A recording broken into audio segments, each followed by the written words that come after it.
क्या हम इस अनंत ब्रह्मांड में अकेले हैं या हमारे अलावा भी जीवन है? क्या धरती पर जीवन का पनपना महज एक संयोग था या यह ब्रह्मांड में एक आम घटना है और हमारा ब्रह्मांड जीवन से भरा पड़ा है, बस हमें पता नहीं है? या हम अभी तक इतना एडवांस नहीं हो पाए हैं कि ब्रह्मांड में मौजूद दूसरे जीवन या एलियंस से संपर्क कर सके? और धरती के मुकाबले ब्रह्मांड बहुत पुराना है, तो कहीं ऐसा तो नहीं कि इतिहास में बहुत सारा जीवन पनपा, वहाँ सभ्यताओं का विकास हुआ और फिर खत्म भी हो गया, जिसका हमें पता भी नहीं और कभी पता भी नहीं चले, क्योंकि वो ग्रह भी नष्ट हो गया होगा जिस पर यह सब हुआ था।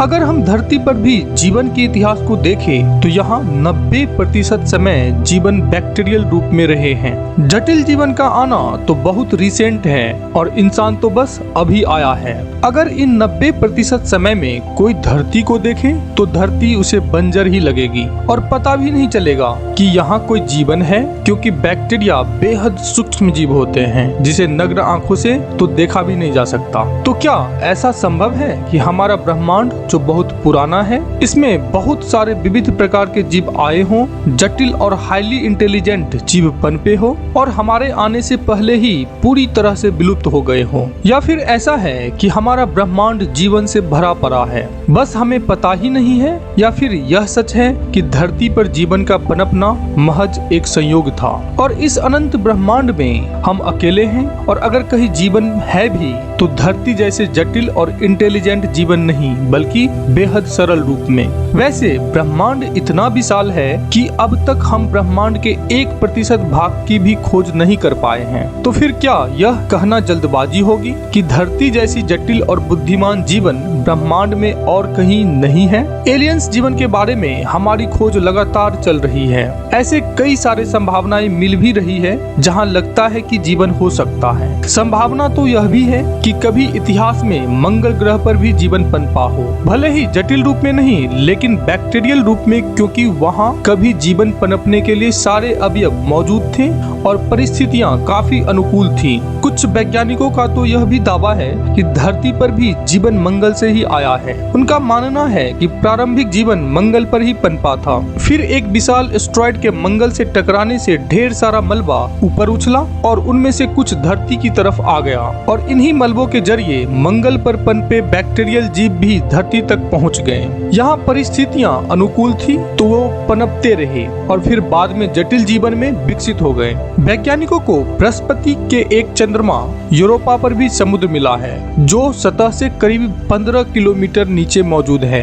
अनुमान है कि इसमें धरती के सभी समुद्र को मिलाकर जितना पानी है उससे कई गुना ज्यादा पानी है, और हम जानते हैं कि जहाँ पानी है वहाँ जीवन की संभावना है, लेकिन यह हमसे काफी दूर है और इतनी गहराई में जाकर खोजबीन करना आसान नहीं है। तो यह हो सकता है कि वहाँ जीवन हो और भविष्य में हमें यह मिल भी जाए, लेकिन अभी तक ब्रह्मांड में जीवन के होने का कोई भी पक्का संकेत नहीं मिला है। बहुत सारे यूएफओस आदि देखे जाने की घटनाएं भी सामने आई है, लेकिन अभी तक कहीं से भी ऐसा प्रमाणित नहीं हो पाया है कि ये यूएफओस एलियंस के अंतरिक्षयान थे और इसमें एलियंस आए थे। लेकिन 1977 में वैज्ञानिकों को अंतरिक्ष में एक ऐसा रेडियो सिग्नल मिला था जिसने सबको हैरान कर दिया था। इस सिग्नल की खोज करने वाले वैज्ञानिक जेरी आर एहमन ने जैसे ही इस सिग्नल को देखा, उनके मुंह से वाव निकला। इसी से इस सिग्नल का नाम वाव सिग्नल पड़ा। इस सिग्नल की फ्रीक्वेंसी और इंटेंसिटी देखकर लगता नहीं कि यह किसी प्राकृतिक सोर्स से आया था, बल्कि ऐसा लगता है कि पूरी तरह से यह एक आर्टिफिशियल सिग्नल था और भेजने वालों ने हो सकता है कि हमसे संपर्क करने की कोशिश की हो, लेकिन यह सिग्नल दोबारा नहीं मिला। तो यह भी हो सकता है कि इसे जानबूझकर भेजा न गया हो, बल्कि यह अनजाने में हमारी तरफ आ गया हो। हालांकि कुछ ऐसे भी हाइपोथेसिस है जो यह कहते हैं कि यह सिग्नल किसी कॉमेट या तारों से ही आया होगा, लेकिन इसे कंफर्म नहीं किया जा सकता। लेकिन अगर यह साबित हो जाती है कि यह सिग्नल किसी एलियन से ही आया था, किसी प्राकृतिक सोर्स से नहीं, तो यह भी साबित हो जाएगा कि ब्रह्मांड में न सिर्फ जीवन है, बल्कि वो इतने बुद्धिमान भी है कि रेडियो सिग्नल के जरिए कम्युनिकेट करने में सक्षम है। अगर आपको यह वीडियो पसंद आया तो लाइक एवं शेयर जरूर करें और अगर आपने अभी तक चैनल को सब्सक्राइब नहीं किया है तो सब्सक्राइब जरूर कर लें और बेल आइकन को प्रेस कर लें ताकि इस तरह का वीडियोज आप तक पहुंचता रहे। तो मिलते हैं अगले वीडियो में कुछ और रोचक एवं महत्वपूर्ण जानकारियों के साथ। धन्यवाद।